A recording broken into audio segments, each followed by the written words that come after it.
Singapore has reiterated its stance on a two-state solution amid the ongoing Israel-Hamas war. Its position is in line with ASEAN's latest joint statement on the conflict. Prime Minister Lee Hsien Loong raised this at the inaugural Leaders' Summit between the regional bloc and its Gulf counterparts in Riyadh. Leong Wai-kit with more.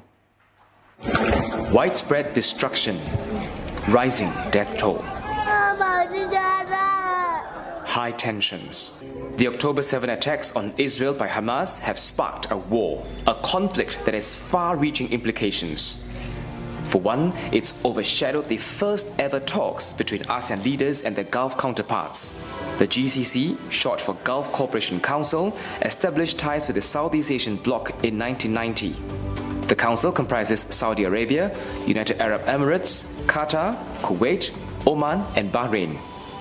At the start of the talks, the GCC and ASEAN issued a joint statement on the conflict, condemning attacks against civilians but did not name any party.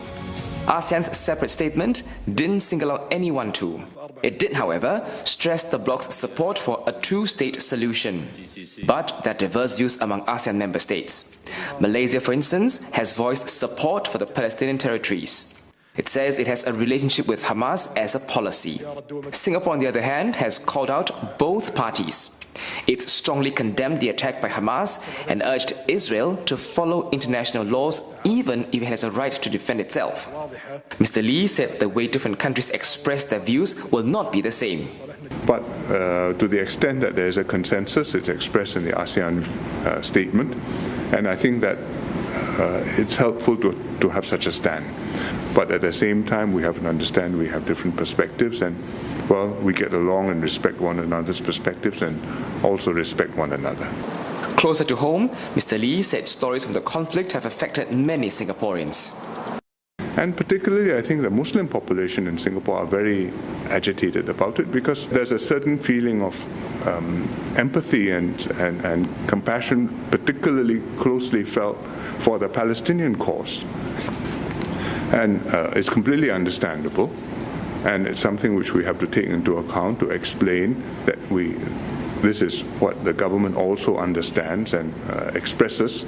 But at the same time, we also have to do what is the sensible thing to do for Singapore to maintain relations with both the Israelis as well as the Palestinians. Singapore has donated 300,000 Singapore dollars in humanitarian efforts towards the conflict. Away from talks on the conflict, Mr. Lee is also focusing on beefing up bilateral ties during his 6-day trip to the Middle East. Singapore and Saudi Arabia will soon work on deepening trade and green energy. Separately, Mr. Lee met Qatar's Emir Sheikh Tamim to discuss bilateral ties and regional developments. And though Mr. Lee is miles away from home, he found home away from home in Riyadh, where he met Singaporeans living in the Middle East. Several deals were signed during Mr. Lee's visit to the Middle East. It includes an agreement on halal certification between Singapore and Saudi Arabia. Now that would pave the way for Singapore companies to sell their halal products in Saudi Arabia. Now, Mr. Lee also said he's hopeful that Saudi Arabia will look into Singapore's request to increase the quota for Singapore Muslims to perform their annual Hajj. Leong Wai-kit, CNA, Riyadh.